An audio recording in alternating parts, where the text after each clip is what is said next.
Lakshmi Srinivasa jewelleries proprietors Duggi Srinivasarao, Duggi Abhinay, IT hub ఎదురుగా Yellandu cross road, Khammam. అలాగే ఈరోజు మరొక ముఖ్యమైనటువంటి అంశాన్ని మనం చెప్పుకోబోతున్నాం.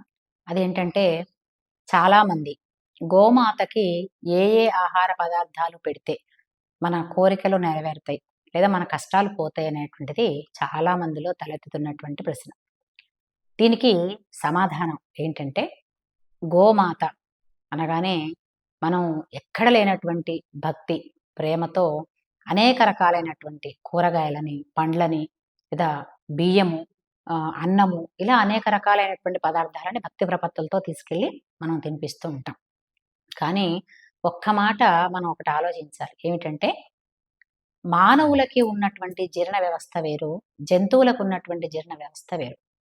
వాటికి జీర్ణ వ్యవస్థ కొంచెం భిన్నంగా ఉండటం వల్ల, ముఖ్యంగా ఈ పశువులలో కొన్ని రకాలైనటువంటి, ముఖ్యంగా ఆవును కానీ లేదా నల్ల జంతువులను కనుక మనం చూసినట్టయితే, ఇవి ఆహారాన్ని తిన్న తర్వాత మళ్ళీ ఒకసారి నెమరు వేస్తూ ఉంటాయి. నెమరు వేయటం అంటే ఆ తిన్నటువంటి ఆహారాన్ని ముద్దగా నోట్లోకి తీసుకొచ్చుకొని బాగా నమిలి ఆ సారాన్ని భోజిస్తూ ఉంటాయి, తింటూ ఉంటాయి. దానివల్ల ఆ బలం అంతా కూడా వాటి శరీరానికి పడుతూ ఉంటుంది.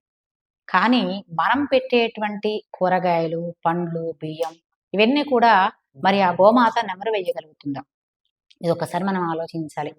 మనకు మేలు జరగాలి అనేటువంటి ఆలోచనే తప్ప ఎంతసేపు మనం పెట్టేటువంటి వస్తువుల వల్ల, మనం తినిపించేటువంటి పదార్థాల వల్ల అవతల జీవి, ప్రాణి ఎలాంటి కష్టాన్ని పొందుతుంది అనేటువంటిది కూడా మనం ఆలోచించాలి. ఎందుకంటే మన సనాతన సంప్రదాయంలో జీవకారుణ్యం ప్రధాన అంశం. మన చుట్టుపక్కల ధర్మము అంటే అదే. మన చుట్టూ ఉన్నటువంటి ప్రకృతిలో ఏ ప్రాణి కోటికి కూడా హాని కలగకూడదు, ఏ ప్రాణికి హాని కలగకూడదు. ఇది ధర్మం.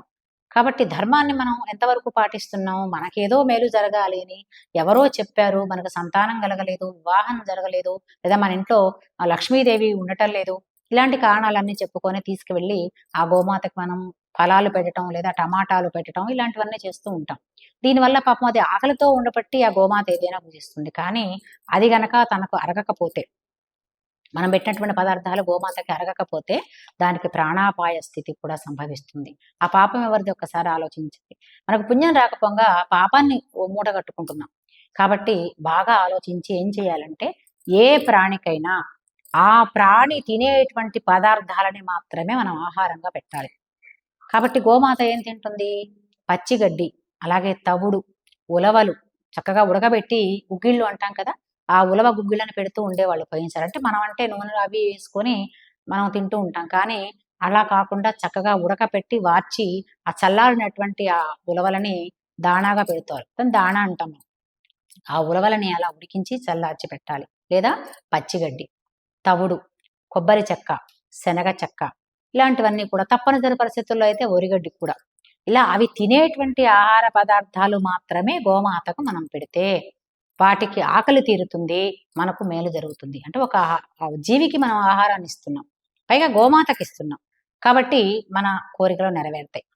పోనీ మరి ఇవన్నీ మనం కష్టపడి ఇవన్నీ చెయ్యాలా అంటే అంత కష్టం మనకు అక్కర్లేదు. ఎవరైతే ఆ గోమాత పోషకుడు ఉంటాడో, లేదా ఒక గోశాలలో మనం ఇద్దాం అనుకున్నాం అనుకోండి, ఆ గోశాలకు సంబంధించినటువంటి యజమానికి మనం ఎంతో కొంత మన శక్తిని బట్టి ధన రూపంలో వాళ్ళకు అప్పచెప్తే, వాళ్ళు ఆ గోమాతలకు ఏ పదార్థాలు కావాలో వాళ్ళు తీసుకొని పెట్టే ఏర్పాటు చేస్తారు. అంతేకాని ప్రతిదీ కూడా మేమే చేయాలి అని చెప్పేసి మనం పళ్ళ రూపంలోనో, కూరగాయల రూపంలోనో మనం వెళ్ళి ఒక 1/4 కిలో టమాటాలు కొనుక్కొచ్చి మనం పెడితే, మన తర్వాత మరొకరు మరొక 1/4 కిలో పెడతారు, ఇంకొకళ్ళు ఇంకొక 1/4 కిలో పెడతారు. ఇలా రోజంతా టమాటాలు లేదా ఇంకేదైనా పదార్థాలు తినటం వల్ల గోమాతకు అజీర్ణం పెరుగుతుంది. అంటే జీర్ణశక్తి పనిచేయక దానికి ప్రాణాపాయమైనటువంటి పరిస్థితి కనుక సంభవిస్తే పాపం మనం ఒడిగట్టిన వాళ్ళు అవుతాం.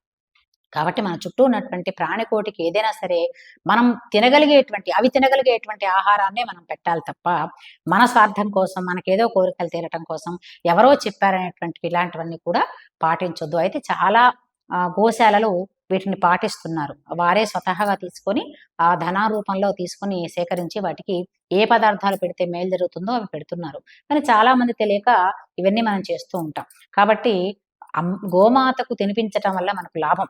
ఎందుకంటే గోమాత సేవ చేసుకోవటం, పూర్వకాలంలో కూడా దిలీపుడు అనబడేటువంటి మహారాజు గారికి సంతానం లేకపోతే గోమాతకు సేవ చేస్తే, ఎవరు కామధేను యొక్క కూతురైనటువంటి సురభి అనేటువంటి గోమాతకు సేవ చేస్తేనే సంతానం కలిగింది. గోమాత శపిస్తే సంతానం కలగలేదు.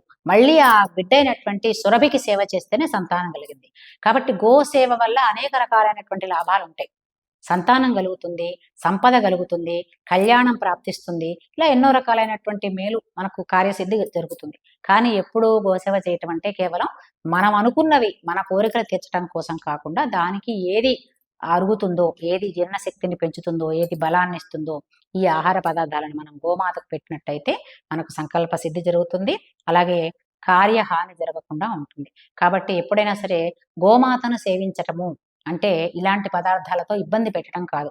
అలాగే మన ఇళ్ల ముందుకు వచ్చేటువంటి గోవులు కూడా మన స్వార్థం కోసం అనవసరమైనటువంటి పదార్థాలు పెట్టకుండా ఇంత పచ్చిగడ్డి వేయండి, ఆకుకూర ఏదైనా పెట్టండి. అలా చేయటం వలన వాటికి ఆహారం పెట్టినటువంటి పుణ్యం ఉంటుంది. కేవలం గోశాలలో ఉన్నటువంటి గోవులకే కాదు, లేదా దేవాలయాల్లో ఉన్నటువంటి గోవులకే కాదు, ఎక్కడ మార్గంలో గోవులు కనిపించినప్పటికీ కూడా వాటికి ఆహారాన్ని ఇస్తే పుణ్యం. అలాగే ఈ ప్లాస్టిక్ లాంటి పదార్థాలన్నీ కూడా మనం ఎక్కడ పడితే అక్కడ పడేస్తూ ఉంటాం. అవన్నీ కూడా పశువులు తింటూ ఉంటాయి, పాపం అనేక జీవరాశులు తింటూ ఉంటాయి. దానివల్ల కూడా మనకు హాని జరుగుతుంది. తెలియకనే మనం పాపాన్ని పొడిగడుతూ ఉంటాం.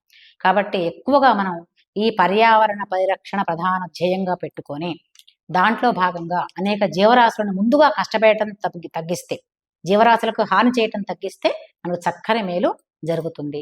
కాబట్టి ముఖ్యంగా మనం అంతా కూడా గోసేవలో ఈ విషయాన్ని చూసుకొని ఆవుని ఇబ్బంది పట్టకుండా, అలాగే మనం గృహప్రవేశం చేస్తూ ఉంటాం కదా, గోవుల్ని ఇళ్లలోకి తీసుకొని వస్తూ ఉంటాం. 4 అంతస్తులు, 3 అంతస్తులు, 5 అంతస్తులు, పాపం వాటిని ఇబ్బంది పెడుతూ అవి లోపలికి ప్రవేశిస్తూ ఉంటే జారిపోతూ ఉంటాయి, వాటి కాళ్ళు ఇరిగిపోతూ ఉంటాయి. కాబట్టి ఇలాంటివన్నీ కూడా చేయొద్దు. ఏ రకంగా కూడా గోవుని హింసించకూడదు. ఆవు మన పంట చేలో భుజించేటప్పుడు దర్భతో కూడా కొట్టకూడదని శాస్త్రం. అలా కొట్టడం వల్లనే కదా గోవు మరణిస్తే గౌతముడికి గోహత్యా పాతకం వస్తే దానికోసం మళ్ళీ గోదావరి నదిని తెప్పించి ఆ గోవు శరీరం మీద ప్రవహింపజేసి గోదావరిని ఏర్పాటు చేశాడు. ఆ గోదావరి నది మనకు ఆవిర్భవించింది. కాబట్టి ఏ పరిస్థితుల్లో కూడా గోవుకి చిన్న హాని కూడా చేయకూడదు. కాబట్టి గోవుని కష్టపెట్టకూడదు ఏ రకంగా కూడా. కాబట్టి అది ఇంట్లో ఉంటే, లేదా గోమూత్రాన్ని గోమయాన్ని తెచ్చుకొని ఇంట్లో పెట్టుకుంటే కూడా గోవు మన ఇంటికి వచ్చినటువంటి పుణ్యం ఉంటుంది. లేదా మన ఇంటి ముందు గోవును కట్టేసుకొని ఆ రోజంతా మనం దానికి కావాల్సినటువంటి ఆహార పదార్థాన్ని ఇవ్వటం వల్ల కూడా మనకు కోరికలు నెరవేరుతాయి. కాబట్టి ఇవన్నీ కూడా మనం పాటిస్తూ గో సేవని ఈ రకంగా చేసుకుందాం.